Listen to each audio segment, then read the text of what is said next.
My first thought was Barron County, to be honest.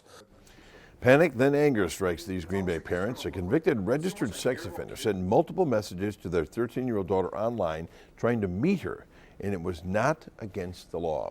Her parents called police only to find out the man didn't break any law despite his criminal history involving children. That's when they called Target to investigate. And when Sarah Thompson started digging, she started seeing action. Sarah. This is 52-year-old Mark Charles on Wisconsin's sex offender registry for life, convicted in 2004 of first-degree sexual assault of a child. He has a history of cases targeting young teen girls and spent several years in prison for it. But because of when he messaged that 13-year-old girl, the law says he didn't do anything wrong.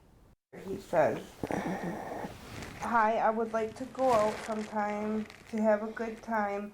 As friends, my name is Mark, and I live in Green Bay." That is the first message Alicia Boyd and Ryan Murdoch's 13-year-old daughter received via Facebook Messenger in October from a man 4 times her age, registered sex offender Mark Charles. And he waved at her at 2:30 in the morning. Yeah. One night last month, new messages appeared. "Hey, is your mom home?"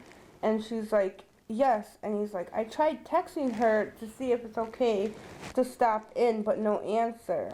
Their daughter didn't immediately respond, but the messages kept coming, telling her to ask her brother if their mom was home, even using his nickname these parents say hardly anyone knows. "Go ask to ask if I can stop in, please." And then he's like, "I have my Snapchat on.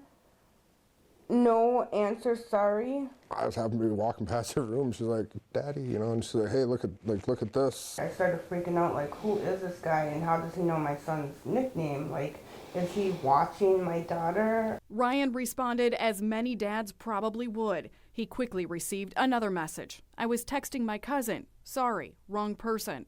Alicia and Ryan called police, then jumped online. And his whole Facebook page, it was the most creepiest I've ever seen in my life. A lot of people said that too.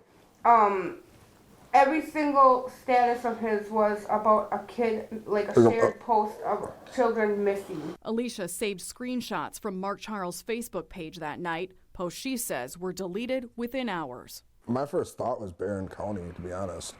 Yes, I was just up there for work 2 weeks ago. I went right to this. I had to go to this. I was at the same facility that Jamie Kloss's parents worked at. Jamie Kloss was 13, the same age as their daughter. Fear quickly turned to frustration when police arrived. They kept asking, "Did you say anything sexual?" And my response was, "Well, of course not. I stopped it before it got there."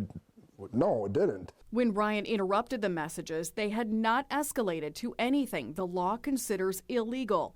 Mark Charles is a registered sex offender for life, but in this instance, that didn't matter. The people who have been who are on the registry, it really is a repository of information. It is not intended to add more punishment per se, to restrict things. It's more of who's in your community. So who is Mark Charles? Target 2 searched his case file dating back to 2003, the year Charles was first charged with sexual assault of a child for grabbing a 12-year-old neighbor girl's buttocks and standing outside her bedroom window. He was sentenced in May of 2004. But a month before that, Target 2 found Charles was under investigation in Kewaunee County, where teens told police Charles called a girl wanting to meet her somewhere she would be comfortable, brought roses and a teddy bear to another at work, and was escorted out of a high school when a principal found him wandering the halls. But at that time, police said there was insufficient evidence to charge him. Fast forward less than 2 years, DOC records show Charles enticed a 14-year-old girl who became fearful of him.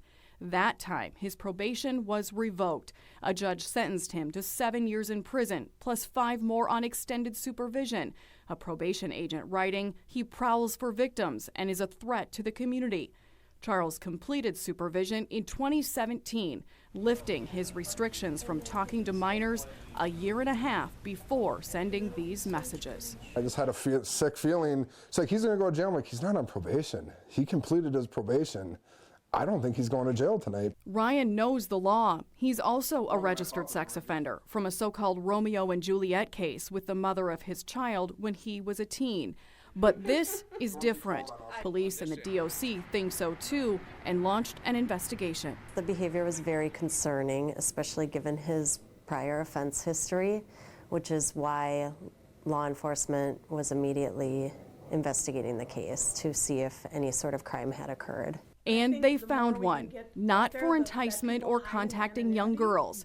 Prosecutors just filed a new felony charge against Charles for not registering his Facebook email address with the DOC, a violation of the sex offender registry. He faces more prison time. Prosecutors revealing Charles also tried to contact more than 10 other girls under the age of 16 on Facebook. Charles told police he was just being friendly. If it's happening to us, well, I can promise you there's someone else who's out there who it's happening and they don't know. The DOC tells Target 2 Charles and the roughly 10,000 other registered sex offenders off supervision are generally allowed on social media. A 2017 U.S. Supreme Court ruling says not all sex offenders can be permanently banned. These parents say they were lucky their daughter told them about the messages right away.